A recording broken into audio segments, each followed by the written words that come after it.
Welcome to BMW Fort Washington. My name is JP Dunphy, and this is the new 2024 BMW i5 eDrive 40.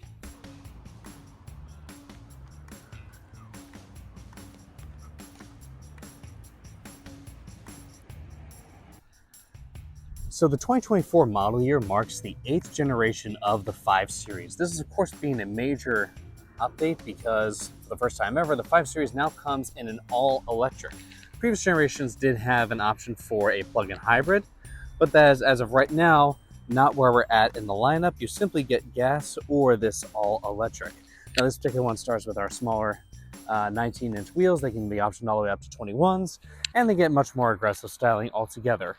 This particular one comes in two kinds of front ends that you can get. So this particular one that you're looking at right now, this is the Sport line, and then of course you can also get the M Sport seen here. Now the M Sport is cool, but if you want to save a little bit of money, obviously Sport line is the way to go. It's a much more adaptive kind of front end. They're bringing back something that's used to be known as a shark nose front. So if you look at it from the side here, see it's got a little bit of a bump out up at the top right here, and then comes up in and down. And it's a nice, very smooth. This is the first time they're now doing the flush door handles on the side, and my bump on the inside. You can see they've now, as a standard Sport line model for the gas and electric ones, gone with a 2-spoke steering wheel, and then the M Sport gets a 3-spoke in the middle instead. Ooh, let's turn that off so we don't get any YouTube issues.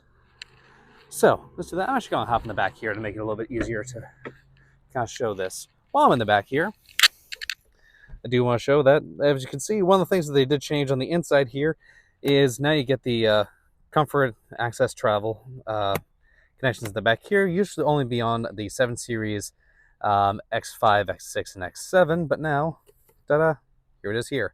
Nice high-power charger, USB-C, and you get your ambient lighting bar right there.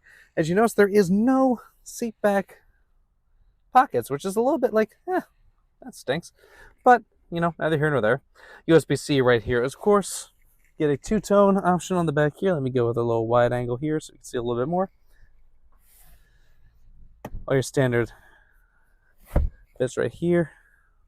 Center removable seat. You get about 54 inches of rear hip room in the back here. So if you are a person with a family, you are set because you can fit 3 car seats in the back here pretty easily. Ask me how I know.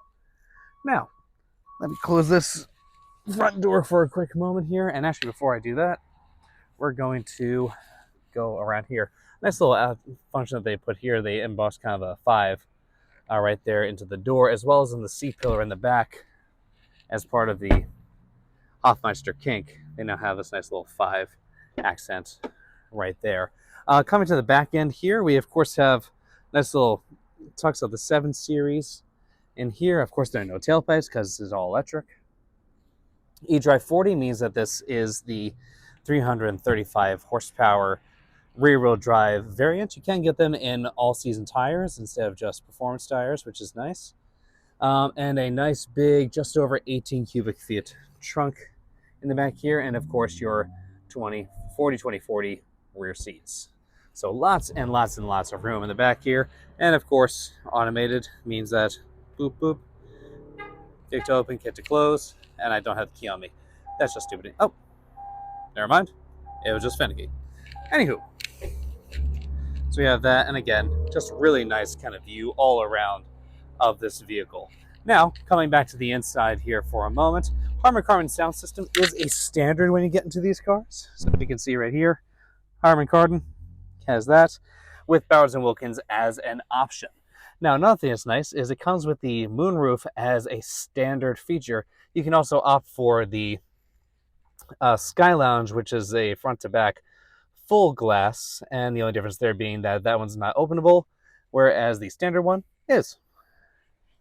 Moving to the main center console right here, we can see that we have the exact same style as the 7 Series, so it's nice, simple. And again, back to the 2-spoke here. iDrive 8.5 is standard in here as well. And something you'll see in the electric cars is our interactive light bar, which is super nice. That little guy changes with ambient lighting, different modes. So if I go from here and choose sport mode, you'll see we have a nice little blue, and here comes some blue right over here. Love that. And again, 7 Series, you have it, the light bar go completely across, whereas this one, it splits right here in the middle and gives you a nice little separation to kind of have it more driver-oriented over here for the driver himself. Ambient lighting also goes into the cup holders, which is another nice little touch. Let's go back over here. You have, of course, all the rest of the expressive modes that you expect, and you get a couple other features on the inside as well. When it comes to the interaction with the actual front area, you can see this is a very similar steering wheel to what we get out of the iX. Nice capacitive touch buttons here on both sides. Driver assistance, professional is of course an option. Same little bits you have here. I drive 8.5 as seen in other vehicles as well. This does have a couple features that are kind of nice and a first in the car industry, which is nice to show, and I'll show that right here, is if we go down here, we actually have access to oh, sorry, I forgot to didn't log in on this one. But you have access when you log into a profile, and I'll show a quick snippet of this on the other i5 M60 where I logged in, so we can do some features in there. We have access to a lot of video features, and of course, now things like games and Air Console, which is a nice little feature on the inside. Now, if you're new to BMW, you may not have known this before, but one of the things that BMW hasn't been really first for is the kind of hands-free driving on the highway. But whatever BMW doesn't do first, they do better. So they recently introduced Highway Assistant. I made previous videos about that as well, so by all means, please go check that out as you go. But the first thing that has ever happened is an industry first, and that is activated lane change. So the activated lane change basically works similar to the normal setup. I'm in reverse. I kind of don't know if I want to do that.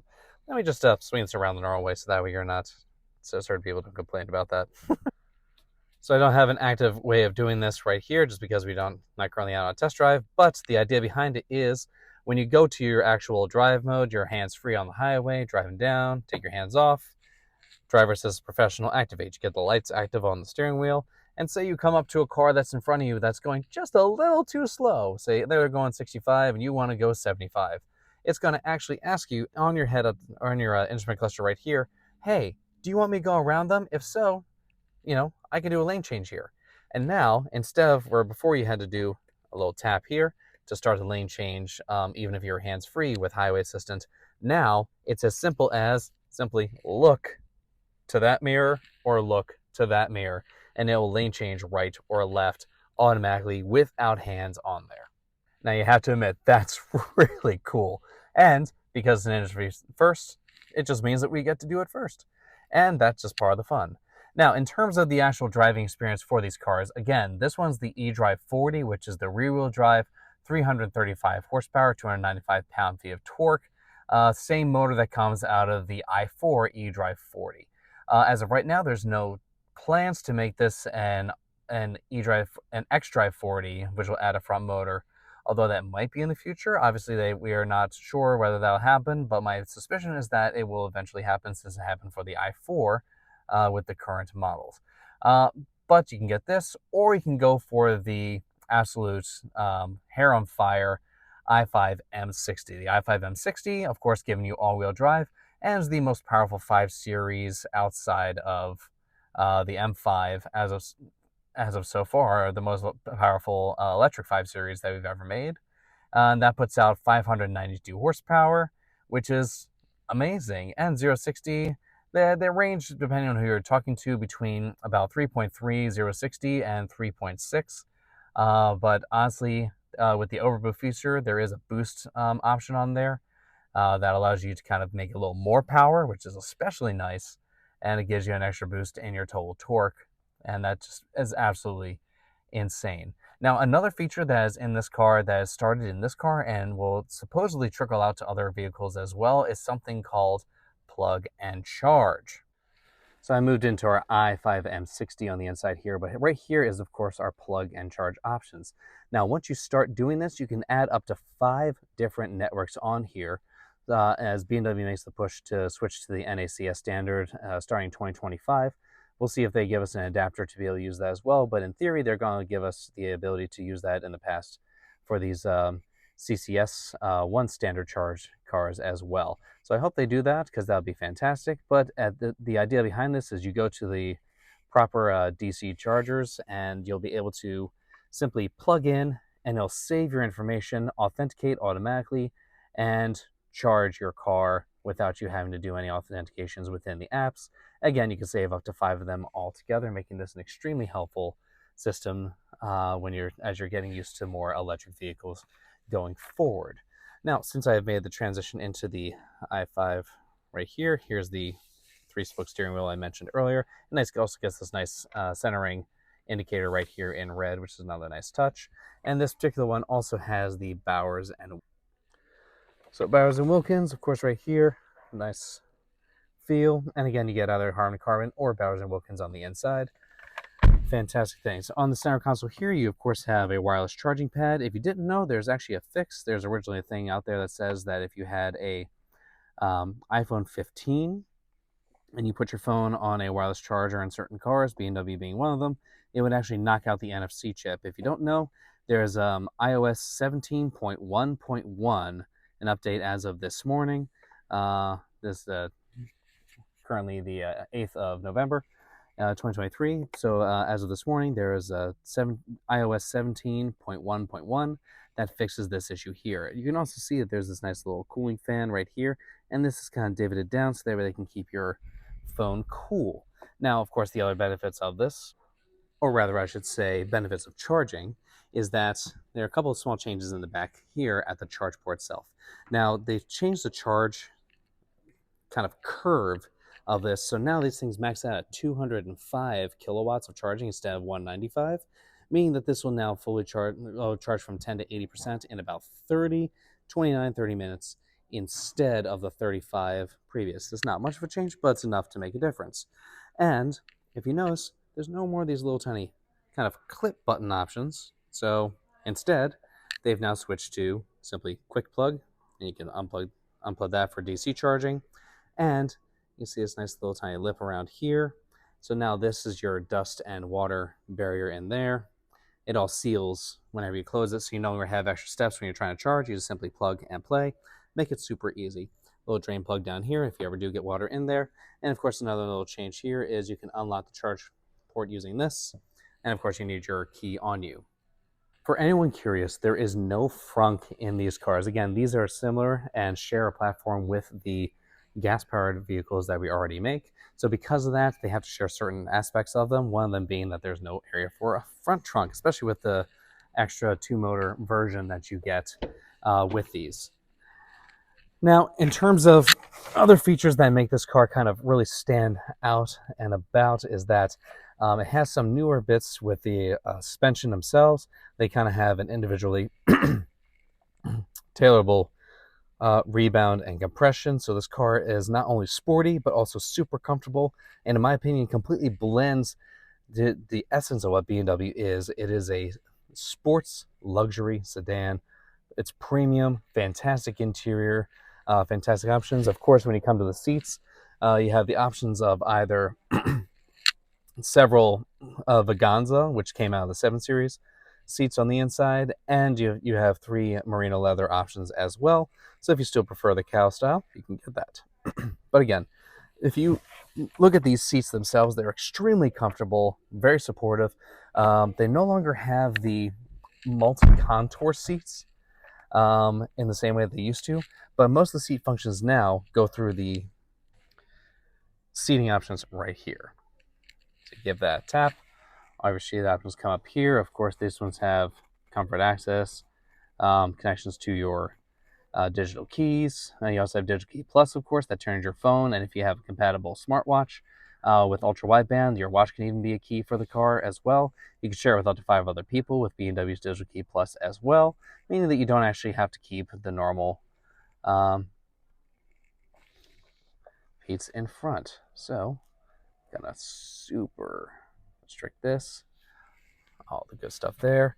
Another little thing, sorry about showing you right between our crotch, but this actual centerpiece now, instead of being what it used to be where you would extend using this little piece down here and have a kind of divot in here. Instead, they made this a seamless one. So when it's folded in, it has that seam, but rather than having a divot of the previous sports seat, when you put it out all the way, you get this nice seam-free thing. Again, sorry for showing you my kind of crotch area. Another little change they have here is, of course, our entry and exit. It is a little bit awkward if you're not used to it because it follows the form of your hand itself, but it's just long enough that you have to like do it straight fingered as opposed to just a normal pull. But again, that's being really nitpicky, and I mean that's basically the only thing that I would say is not a absolute home run in this car. And yeah, total range in these cars do vary. So for instance, this particular i5 M60 that I'm sitting in right now, this one is obviously one of our demo cars, so people get on it a little bit more. Right now it's at 100% and 245 miles of range. Now there's another trick that they added in these cars, whether you get the eDrive 40 or the M60, and I'm going to show that to you right now, and that's the maximum range mode. So when we go into our modes here and go into efficiency, we get an option for a maximum range. That's also there if you're just in the standard one, so pop out here, and it sits right down here as well.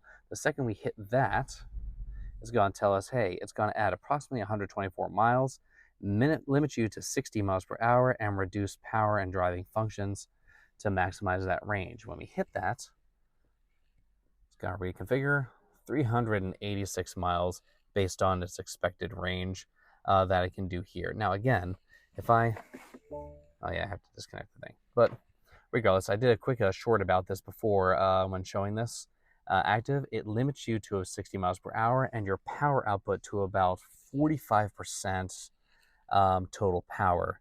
And all that is done to, again, maximize efficiency and give you the most possible range. That's something that hasn't come out on any other BMW as of yet. So the iX, i4, i7, none of those guys get this as of yet. They might get it as an over-the-air update. We'll see what it is. Again, this rides on the same 5th gen battery technology as the iX, i4, and i7. So in theory, what's ever doable in this car can be doable in those based on software and what's available. Again, we'll see exactly what BMW does going forward, but that'd be a nice thing for me personally to see, and I'm sure there are other users out there that would like to see that as well. If you'd like to see it, of course, leave it in the comments below. And yes, I think that's been a pretty decent kind of walkthrough of this car and basic features that you get with it. And last but not least, of course, if you found this video helpful, like, comment, share, and subscribe.